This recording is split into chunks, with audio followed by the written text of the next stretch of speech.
at home, says Rick Scott. So in order to help us not to think like that and sift through the vast amount of information in a budget, the Alumni Association of SJCC presents to us an analysis of the Union Budget 2022.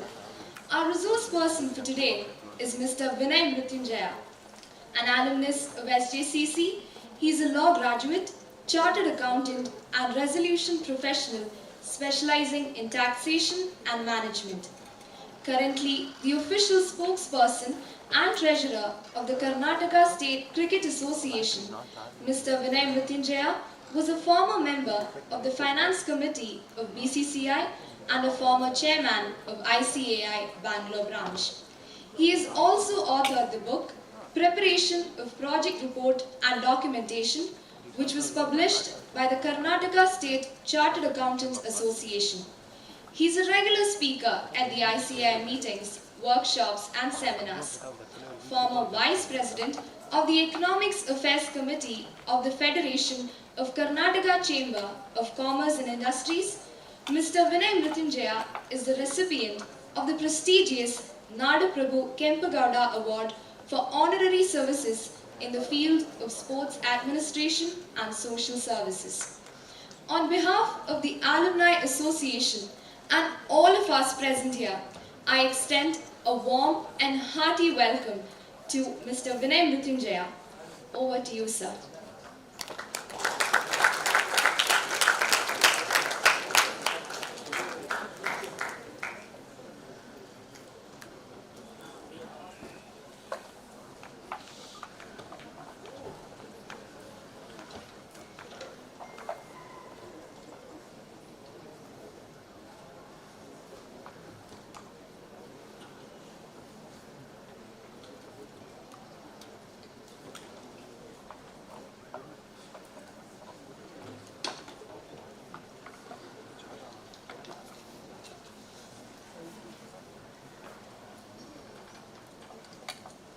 Good morning to all of you.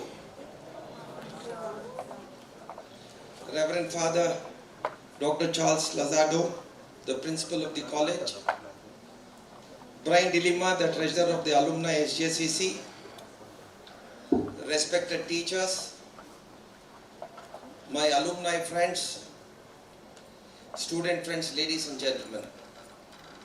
At the outset, I would like to thank the alumni and the college management for giving me an opportunity to share a few of my thoughts on the subject of union budget. All of you being the commerce students, I am sure you are aware what is the importance of this union budget. I always said this, there cannot be any budget without accountancy. There cannot be any accountancy without economics, and there can't be any economics without commerce. So this is the core function of commerce. All of you are from the commerce background. Very important for you to understand. If not, you no need to master about the budget. I think you need to have a working knowledge of what is this union budget is all about. How many of you prepare a budget for yourself? Do any one of you have a budget? Very good to see some of the hands. Probably when I did during 86, 87, I don't think there is any hands coming up at all during that time. So I'm sure you prepare a budget for each one of you. What is the amount of expenditure you need to incur during a particular month or a particular year? What is the kind of income? I'm sure you would be depending on your parents or the guardian for the amount of money to receive. And you would be having an expenditure, could be for entertainment, for fuel, and whatever for the snacks. So you prepare a budget. What is the money you receive from your parents or guardian? What is the estimated amount of expenditure? So that itself is called as a budget. And also there could be some kind of expenditure which you don't incur on a regular basis. It could be for the purpose of buying some dresses or spending some money on certain special occasion, which we call it generally as a capital expenditure, which is not routine in nature. On the same lines, a union budget is prepared This is a budget for the nation, and the budget what you prepare is for yourself. You can understand what is the amount of time, the energy and the expertise which goes into for preparation of a budget. And this union budget what is presented by the Union Finance Minister, generally he or she would be speaking for about 2 hours and presenting the budget in the parliament. I am trying to analyze this budget what is presented in 2 hours. I am trying to present it to you in 45 minutes. But I am exceeding what is there in the budget. I am going something to the basics of that, and in the concluding I am coming to the analysis of the budget. Because this particular talk has been structured in such a manner, I want to give the basics to the students who are present here, and I also have large number of alumni friends who have joined virtually for this talk. So I have prepared certain information which is useful to my alumni friends also. So I will try to do my best and try to make a presentation of this union budget. The first and foremost, I would, in my first few minutes, I will be speaking on the definition and the basics of the budget. I would like to, each one of you to know how this budget is being prepared, what is the role of various ministries, what is the round of consultations is held when the budget is prepared, and what is the kind of inputs the finance minister gets from the different agencies and different departments, whether the prime minister is approved before the budget is presented. I would also like each one of you to know when and how this budget is presented, what does this budget document contain, and how this budget is approved. These are some of the basics. I would like to dwell upon this in 5 minutes. I would like to give an input on this. Coming to the definition of the budget.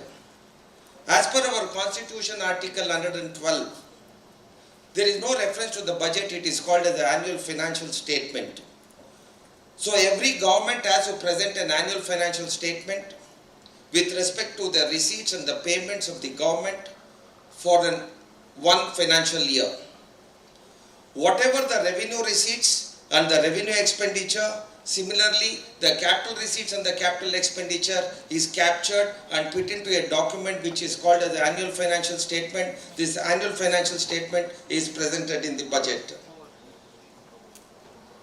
This is a view for you to understand how the rupee comes for the government and how the rupee is spent. Where the money is coming for the government. When I told you that when you prepare a personal budget, you are dependent on the money to come from your parent or guardian. Where the money is coming from for the government. Basically, the larger money is coming from borrowings and other liabilities, which is 35% of the money what is coming in from the receipts.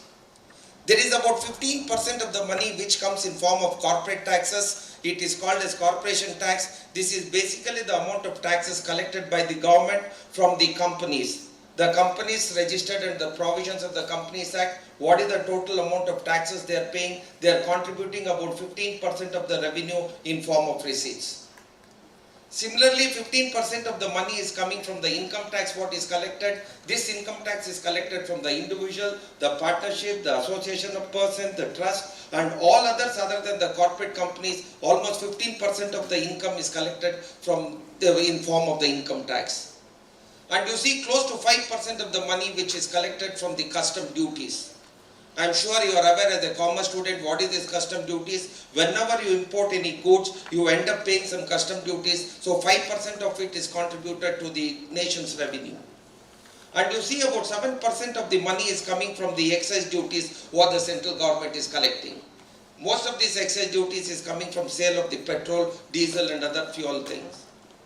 16% is coming from the goods and services tax. So this is for you to understand where the money is coming for the government. Similarly, how the money is spent. Where the monies are being spent. So you can see the money, basically the major portion of the money is spent toward the state taxes and the state share of the duties and taxes. We have close to 20% on the interest and payments. Central sector scheme we spend about 15%. 8% is going to the defense, 8% is going to the subsidies, 4% to the pension, centrally sponsored scheme about 9% and other expenditure about 9%. So this is what I wanted you to understand, what is the income and expenditure, or probably what is the receipts and payments of the government when the budget is presented. How this union budget is prepared. The union budget is prepared with lot of months of planning, the consulting, and also a final draft is created. And before this budget is prepared, they need to consult the various ministries, various departments, states and union territories, government departments and autonomous bodies. So a huge amount of efforts going to preparation of the budget, and I want you to be aware, for few months together the people who are involved in preparing this budget are going to stay in the secretariat itself. They can't even go to their house. Lot of secrecy is maintained at the time of preparation of the budget. They are made to stay there in the Mantralaya. So there is a big team of people who are involved in preparation of the budget. As I told you, before the budget is presented in the parliament, it needs the approval of the Prime Minister, then the Finance Minister presents this budget. When and how this budget is presented? Prior to 2017, every year the budget was presented on the last day of the month of the February. From 2017, the budget is presented on the first working day of the month of February. The reason they made the first day of February instead of the last day was because the budget comes into the force on the first day of the April every year, and it is applicable up to 31st of March. Whatever connected to the direct taxes, whatever the budget proposals, this is actually applicable with effect from the 1st of April. So when they presented on the last day of the February, there was a very little time for the parliament to discuss and vote for this budget, to give little more time. So they have made it on the first day of February. Every year this budget is presented to the nation. So what does this budget document contain? I don't know how many of you very closely watch the budget or the Union Finance Minister's speech. Actually the budget contains in two parts, the part A and part B. The part A mainly contains at a macro level the various policy decisions of the government, the allocation of the funds to the various sector, and what is the roadmap of the government is what generally is presented in the part A of the budget. And the part B of the budget is mainly connected to the taxation, the direct and indirect taxes, whatever the changes, whatever the implementation, the modification and amendments to the tax laws, whether it's a direct taxes or indirect taxes. So the budget contains, as I told you, in two parts.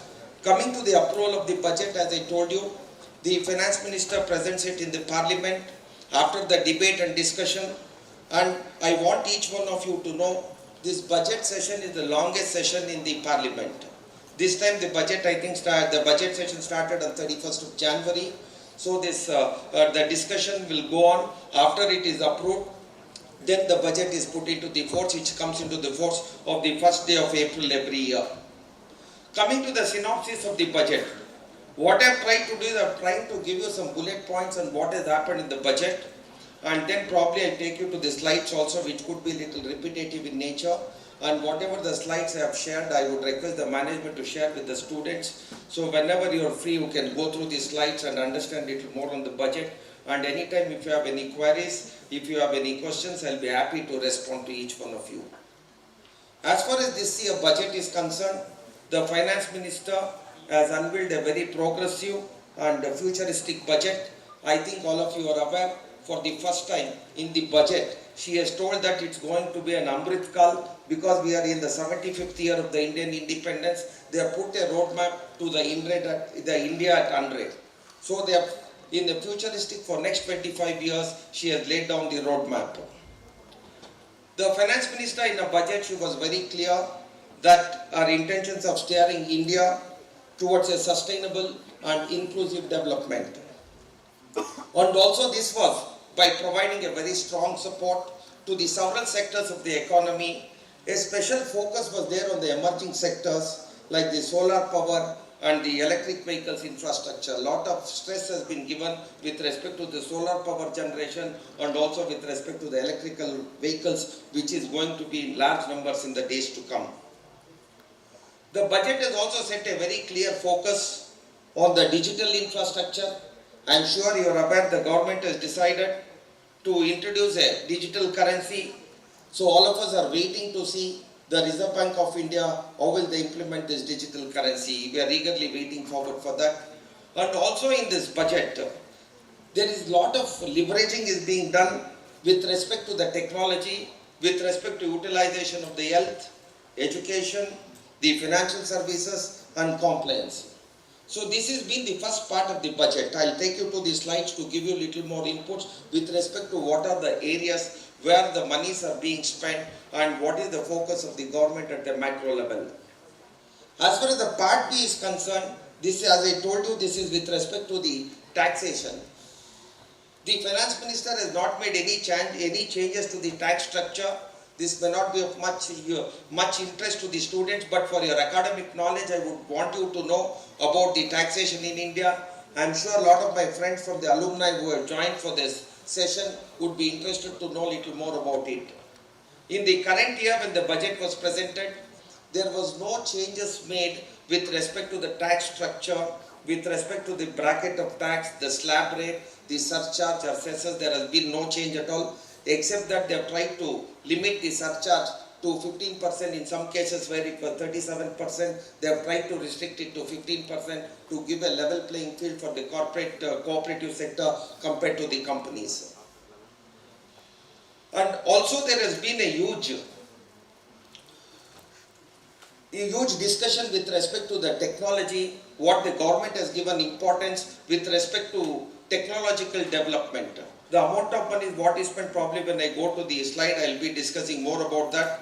And with respect to the education, the government has decided to opening the doors to the overseas universities and setting up of an international arbitration center in the GIFT city, which is going to be a big boom as far as our nation is concerned in terms of participating in the international arbitration.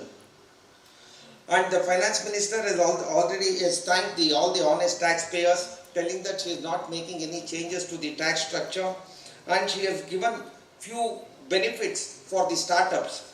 Whatever the benefits available for the startups, for the company started up to 31st of March 2023, she has tried to give an extension telling that even companies started up to 31st of March 2024, the benefits will be available. Similarly, some tax rebates what was given for the manufacturing companies, the benefits was available for the companies which were started prior to 31st of March 2023. Now she has passed on the benefit which can go on up to 31st of March 2024.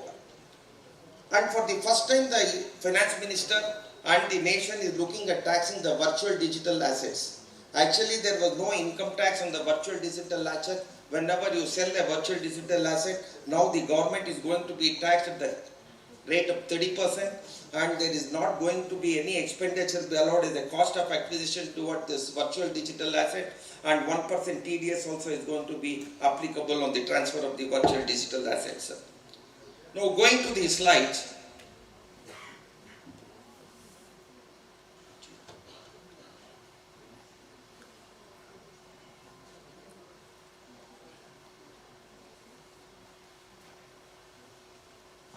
Thank you.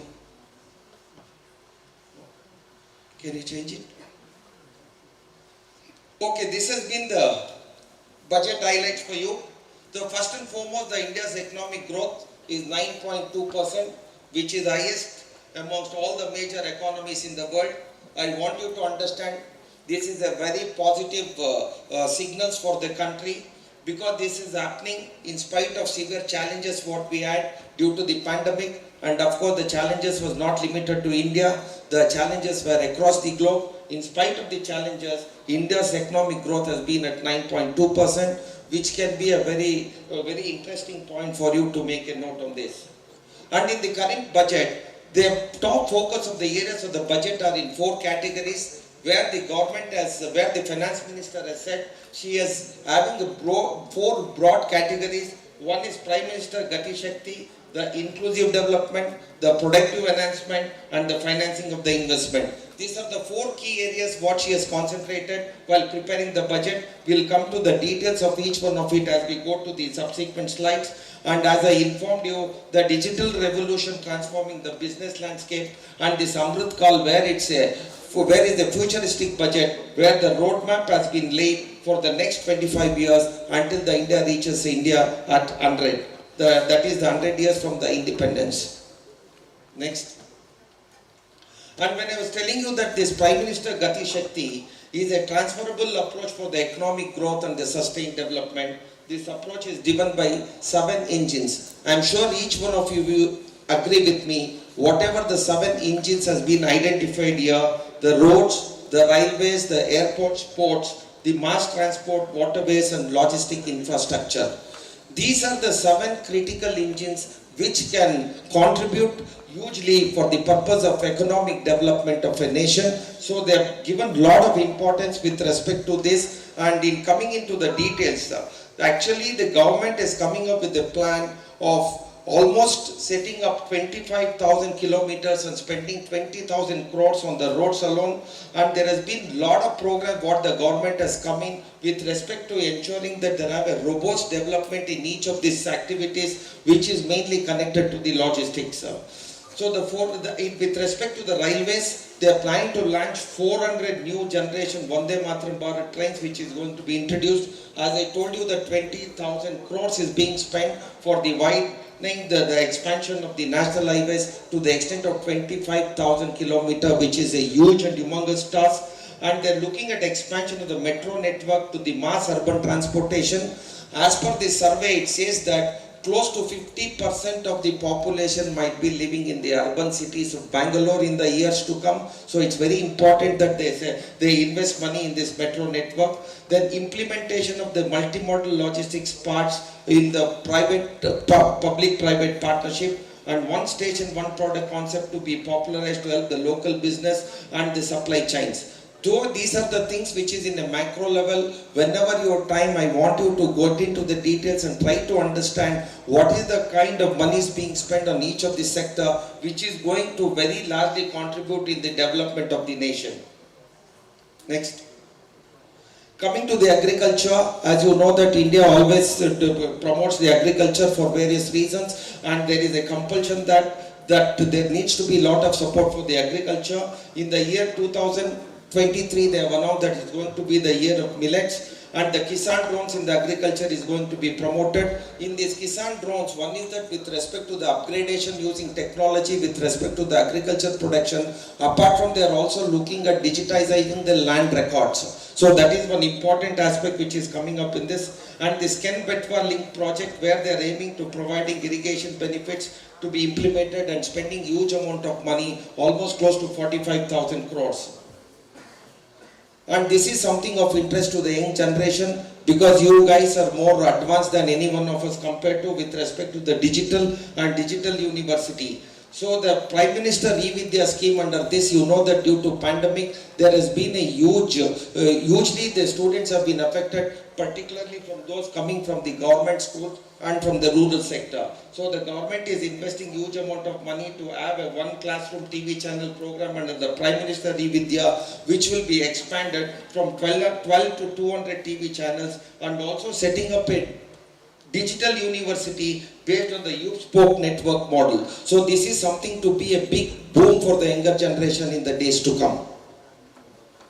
The other focus areas has been this telemental health centers, which is going to be established with the lead taken by the NIMANS of Bangalore. Actually, due to this pandemic, even the recent survey says that there has been a lot of issues connected to the mental health. Due to this COVID, lot of people were working from home, and lot of instances have cropped up where the mental health of the people have been affected. Government is largely contributing toward that in stabilizing and improvising and giving lot of solutions with respect to the people having mental disorders.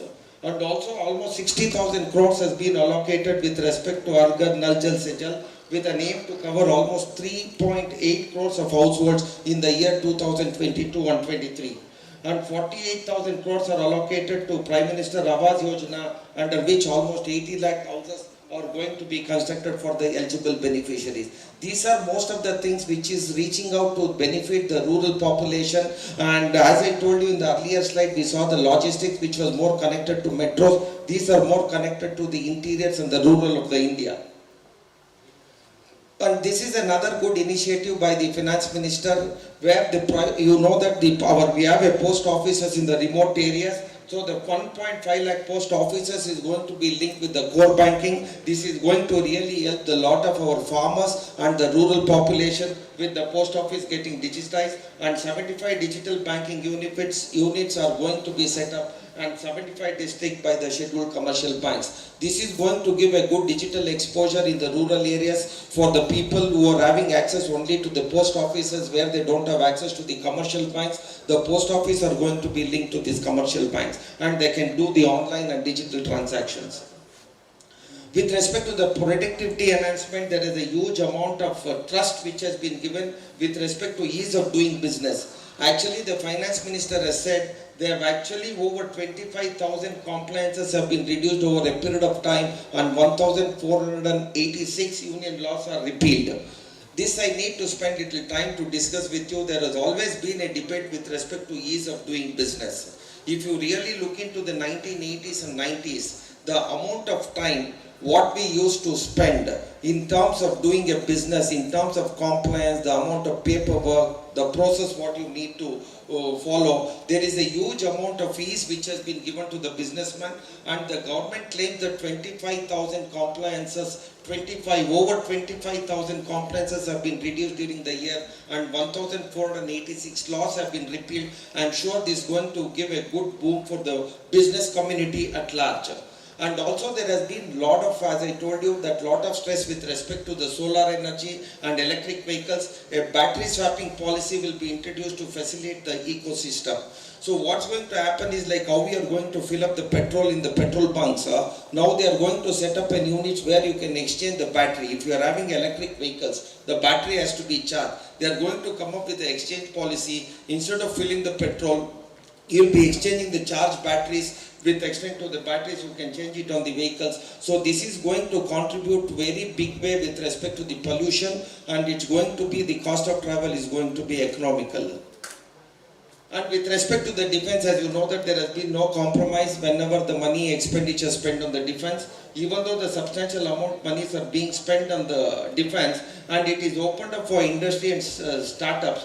25% of defense research and development benefit has been earmarked, and I understand almost about 67% of the requirement of the defense is going to be produced and manufactured in India. So in the Make in India campaign, there is a huge amount of contribution to the economy, where the 67% of the indigenous requirement is going to be done, which is going to boost our manufacturing sector. And 19,500 crores has been earmarked to enhance the domestic manufacturing of 280 gigawatts of the solar capacity by 2030. If this we are able to achieve, that's going to be a huge amount of solar generation what the country is going to do. We are going to be very largely benefited with this. By 2030, there seems to be a good contribution if we are able to generate the 280 gigawatts of the solar energy. And this is another interesting thing which is with respect to the technology. Now the issuance of the e-passports is coming, where there is going to be embedded with a chip with the futuristic technology will be rolled out in the coming year of 2022-23. All the international travelers, it will be at the ease for convenience of the international travels with this e-passport. This will be a new generation, this will be a new innovation aspect, and each one of us are going to be benefited with this e-passports. Then now the government is trying to come up with a national generic document registration system. You know that currently if you want to register any of the documents, you are going to your jurisdiction sub-registrar office and registering the documents. Now they are going to do that. You can register any document from anywhere. So you can register your documents online at one place from wherever it is, anywhere registration of the deeds and documents. This is going to the ease of the citizens in a very big way. There is no need for you to go wait in the sub-registrar office, wait in the queue, or even with respect to the driving licenses or with respect to any of the things. So this will be one of the boom using the technology and making the convenience of the citizens.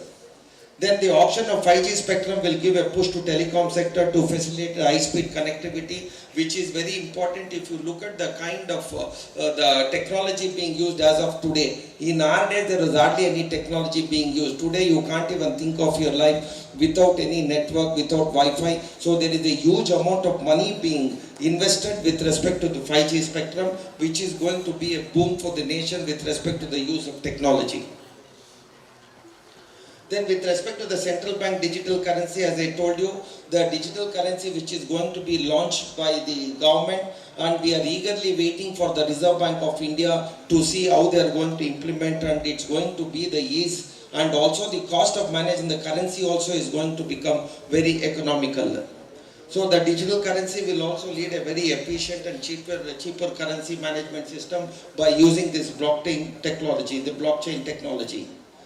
The digital rupee would make the online payments more secure and give a push to the digital economy. The international transaction also is going to become very easier due to this introduction of digital rupee. So once this digital currency is introduced, it's going to be a boom for all of us, and the amount of convenience we'll have in terms of using with the full-fledged technology, and it's going to become very easy for us in terms of convenience. It's going to be economical also. So we eagerly look forward for the digital currency to be launched by the Reserve Bank of India, and I'm sure the whole nation is looking forward with respect to Reserve Bank of India, how are they going to implement it. And this capital expenditure, I was telling you during the initial talk with respect to the revenue expenditure and capital expenditure. In this budget, the capital expenditure has been 7.5 lakh crores, which is 35.4% compared to the previous year. I would like to share the information with you. When I passed out my CA in the year 1990, the total capital expenditure of the nation was 31,000 crores. Today we are talking of 7,50,000 crores toward the capital expenditure. You can see how much of money is being spent towards the infrastructure. Mainly when you say the capital outlay, it's toward the infrastructure. 7,54,000 crores is going towards the capital infrastructure of the country. Then the sovereign green bonds is going to be issued for mobilizing resources, and this is going to be used only for the green infrastructure. This has been another very good initiative of the government. Then the venture capital and private equity invested more than 5.5 lakh crores compared to the last year, facilitating one of the largest startups in the growth ecosystem. So these are some of the very, very positive points for the nation in terms of what has been the growth, how the country has grown over a period of time. Even out of your academic interest, I suggest that each one of you just try to understand how the nation has grown over a period of time in terms of the monies being invested, whether with respect to the capital outlay, with respect to the amount of taxes being collected, the amount of being spent for the welfare of the citizens. You are able to understand and appreciate that India has really been growing fast, and whatever we said, the economic growth of 9.2%, which is best compared to any other large countries. Then this is something which is going to be a good boom for the education, that the world-class foreign university will be allowed in the GIFT city to offer the courses free from the domestic regulations. So it's going to open up further where you are going to get connected to the international universities. And with respect to the disinvestment that I'm sure all of you must have read in the media that LIC will be going through a public issue to be initiated in the year 2022-23. And this is coming to some of the taxation aspects. I'm sure our alumni friends will be more interested to know a little more about it. With respect to the tax rates of the individual, HU of corporate, there has been no change. The finance minister has not made any changes to the tax structure. And as I told you, the tax holiday for the startups, which was applicable up to 31st March 2023, whichever the startup started up to 31st March 2023. So that has been extended till 2020, which was applicable up to 2022. Now they have extended up to 31st March 2023. Coming to the concessional rate of tax at 15% for new manufacturing companies, that whatever the benefit was entitled, that was available for the companies which started prior to 31st of March 2023. Considering the pandemic and because of the COVID implication, they have extended by one more year. So any startup manufacturing company starting their commercial operations up to 31st of March 2024 will be entitled to take this tax rebate. And coming to the surcharge on the long-term capital gains on the transfer of any asset, in some cases the surcharge was applicable up to 37%. So now she has reduced it to 15%. Now the surcharge is going to be capped at 15%. Next. So there was a TDS on the sale of immobile property. What has happened is, actually whenever you sell a property, you are supposed to deduct tax at 1% of the sale consideration. So now what they have done is that 1% of the sale consideration or the guidance value, whichever is higher. I want to speak about some fundamental things I want you to understand. As far as the income tax is concerned, the fundamental is you need to tax a person when he earns the income. I hope all of you understand the tax is to be paid on the income. It's a very unfortunate situation or a period of time where the government have been taxing even if you don't make any income on that.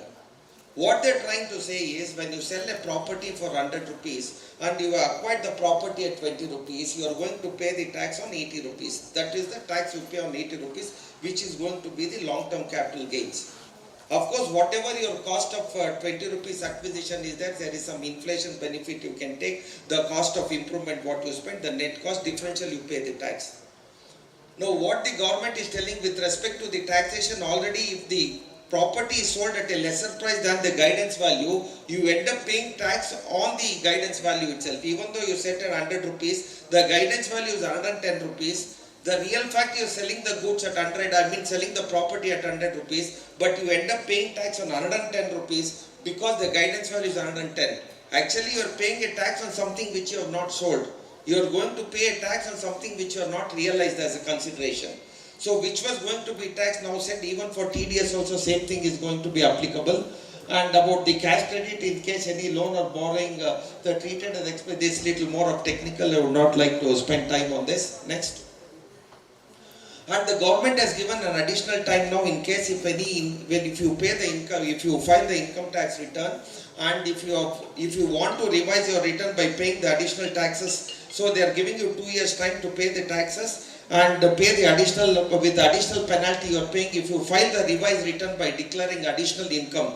Within a period of 1 year, you pay 25% as additional tax, and if you file that return in 2 years, you pay 50% of that additional taxes. So this is a benefit given to all the citizens whenever you file a return, because today the government has got access to so much of information of the citizens. Assuming you fail to take any of the income which was forming part of your income, if you fail to take that when you file the original return, you have 2 years time to revise your return by paying the additional taxes. Next. So virtual digital assets, I told you for the first time the government is taxing on the virtual digital assets, where you end up paying tax at 30% on the digital assets also. And no expenditure will be allowed with respect to the acquisition of this digital asset unless and until you spend some money to acquire that cost. And carry forward or loss on sale of virtual digital assets shall not be allowed. And 1% TDS is applicable for the virtual digital asset also.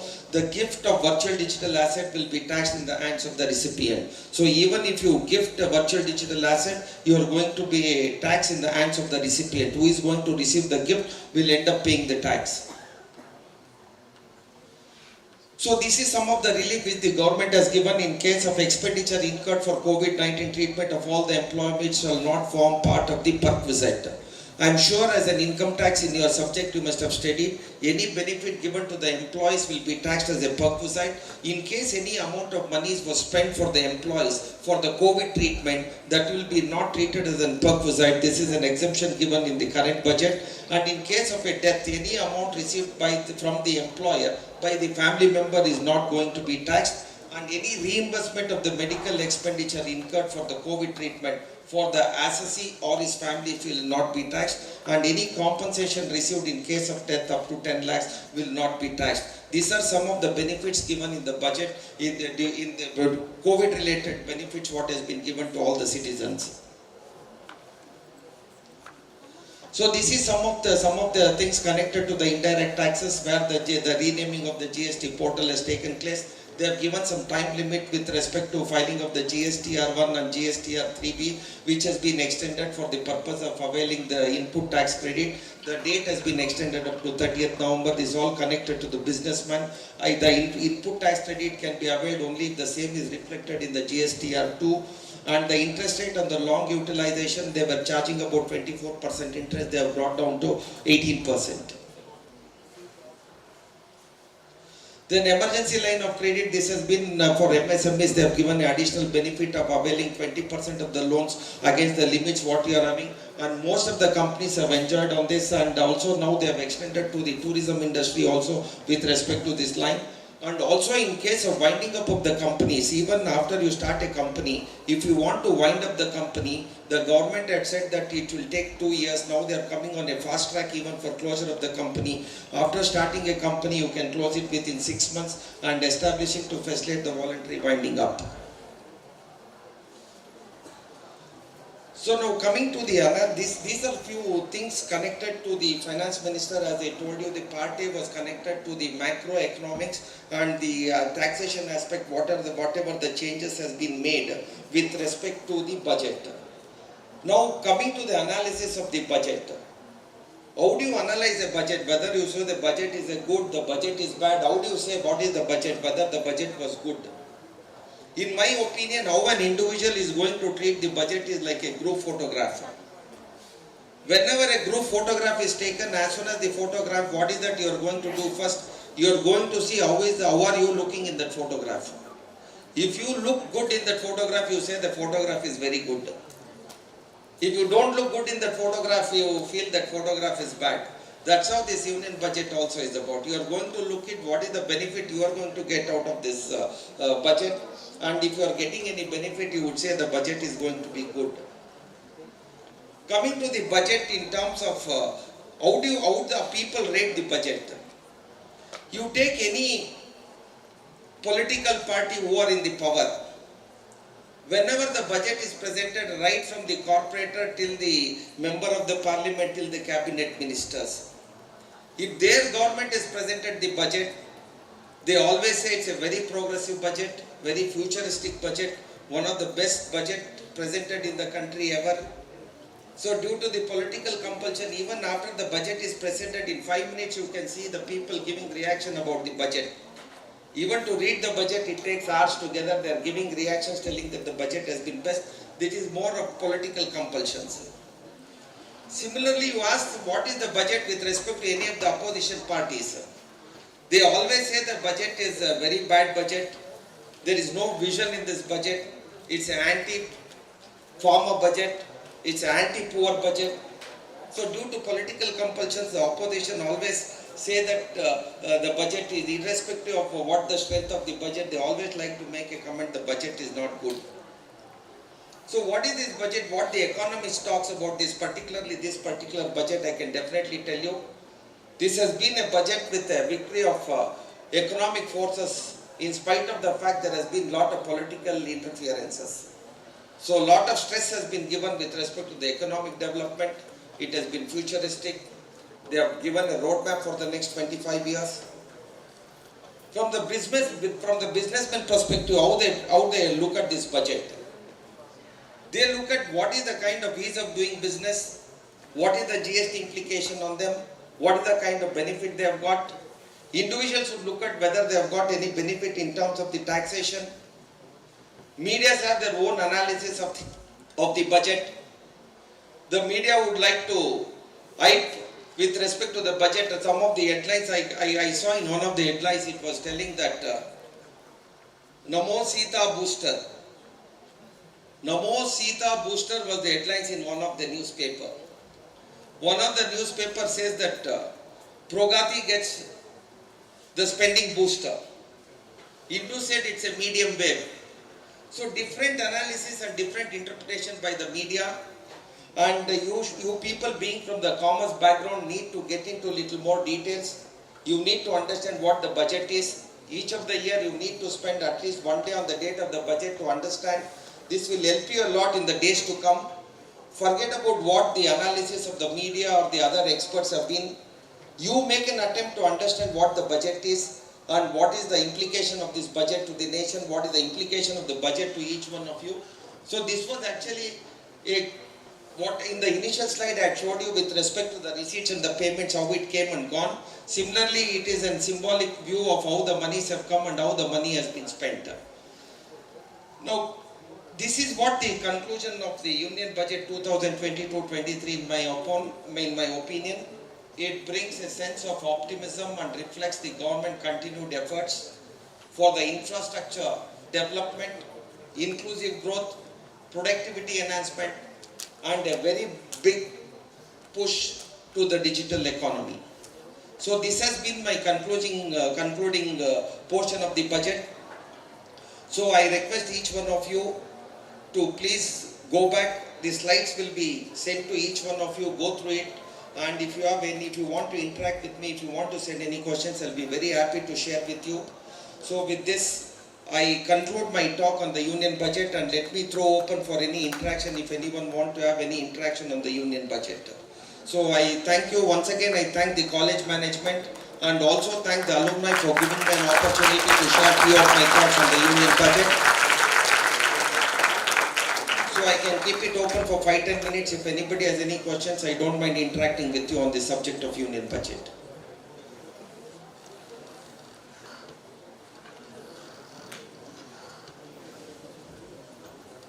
Yeah.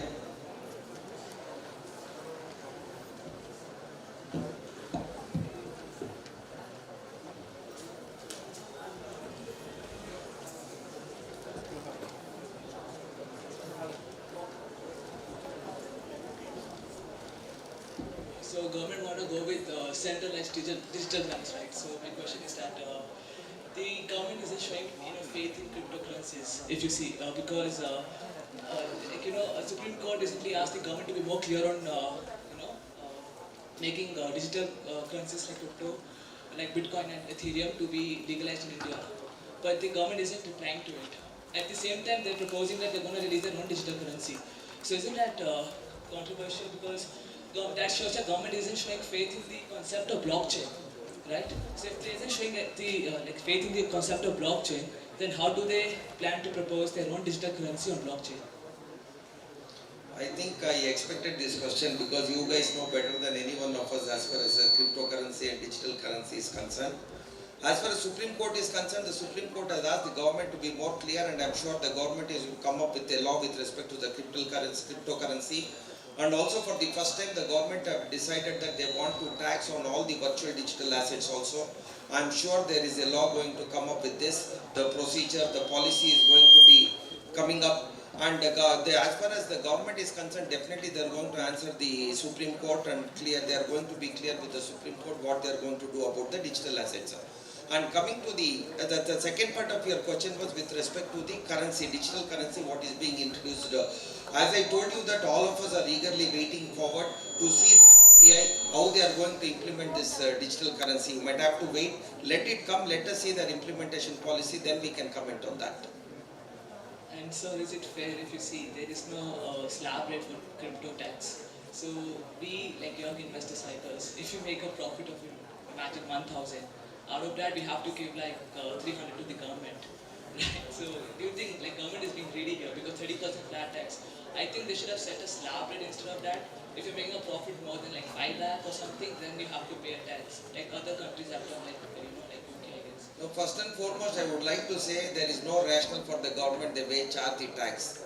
As I told you as an example, simple, the income tax is asked to be charged when there is an income. I told you there is a situation where the government is taxing even when they don't have an income. For example, if you withdraw the cash from the bank beyond certain limit, you are paying tax. Withdrawing money from the bank, is it an income for you? No, but still you are paying tax. Security transaction tax. What is the security transaction? You are not earning income. Because you are doing a transaction, you are paying the tax. So there is absolutely, we can't get into the reasonability of why the government is charging on that. And second thing, as far as the 30% is concerned, that's the highest rate which they can charge, considering the fact the amount of profits when you make on sale of a virtual digital asset is going to be much more than the amount of income what you earn in a business or any other nature of income what we look at in the income slab today, income from house property, other sources or income from business or profession. The government in their wisdom have said that 30% of the money what you get on sale of the virtual digital asset has to be taxed. For now it's a law and we have to live with it, and my comment would not make any difference on that. Whether about the reasonableness, let us wait for a couple of years, let us see the rationale behind this, let us see how many people are going to pay tax on sale of the virtual digital asset, let us see the volumes, and then probably we can comment on that. To start off with, they have said that it's going to be 30% flat rate and 1% TDS also is going to be applicable on this. Last question. So coming to the tax slab rate, right? What's the point of it? Because I mean, if there's like 5% tax for if you have an income of more than 5 lakh or something, I'm not sure about it actually. But then what's the point of GST if they're already charging income tax?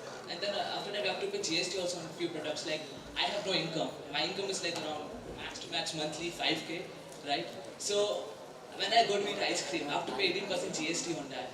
So how does the government justify that? No, I think I want you to understand the fundamentals of GST and the income tax. The income tax you are going to pay when you are going to earn income. GST is something which you are going to pay when you incur some expenditure. It is very clear that GST law is on the sale of goods or services you are going to pay the tax. When you buy some goods or services, you are paying a GST on that. That is nothing to do whether you are going to make profit or loss. So income tax is going to be paid on the income you earn, and the GST tax is going to pay when you procure the goods or services. Fundamentally, it's two different concepts of taxing.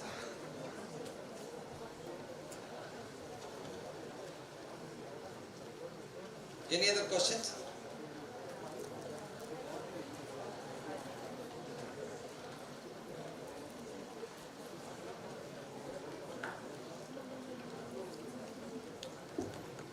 I'll be very happy even 10% of you if you have understood at least the basics of the budget, because my intention was that actually I wanted to drive home and draw some interest with respect. Being a commerce student, you need to know about this budget. I would like to end this talk with a small joke about the Josephite. Not a joke, it's a fact I should say. You know, as far as the Josephites is concerned, irrespective of what they do, how they do, they are always successful wherever they are. There has been a lot of success stories about the Josephites. A lot of them who are part of this college are superstars. There are some superstars among the superstars also. So there was an international students conference which was going on. During the tea break of this international conference, where the students from different colleges across the globe had come for this conference. During the tea break of this conference, gentleman was trying to take some photographs near the poolside. Accidentally, this camera fell into the pool. So he was so worried. It was a new camera what he had bought, very expensive one. He was so much worried what to do. The camera has fallen into the pool. And immediately he started shouting, is that there are a lot of people who came and told him, can I help you, can I go and get the camera for you, I know the swimming and all that. But the gentleman said, no, I want to know if any Josephites are here. Then immediately one Josephite came and he said, sir, I am from St. Joseph's. Okay, please, you get me my camera, I said. And Josephite went in, dived, he found the camera, he brought it out and handed it over to him. He was extremely happy with the Josephite for finding this camera, give it back to him. The other students from the different colleges were really concerned and worried. Why is that this gentleman asked only for a Josephite to get the camera? He is assuming a part of the curriculum for the Josephites in the college. So, but the gentleman was so happy that he got his camera back and he told, I don't know what the syllabus of this, the St. Joseph's is. But one thing I know about the Josephites, whatever they do, they go deeper, stay longer and successfully come out fresher.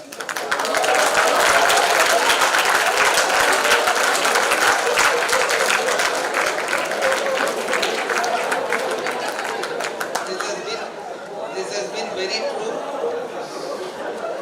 I also wish all of you, in all your careers, whatever you intend to do, I want you to go deeper I want you to stay longer and successfully come out as a fresher. Thank you very much.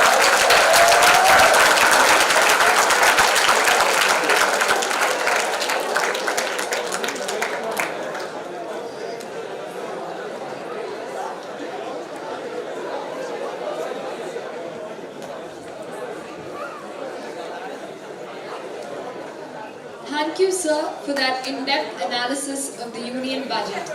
I'm sure we'll all have a lot of useful insights to take from this session.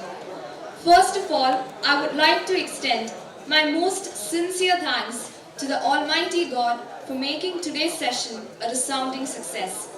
I would also like to thank our principal, the OSA,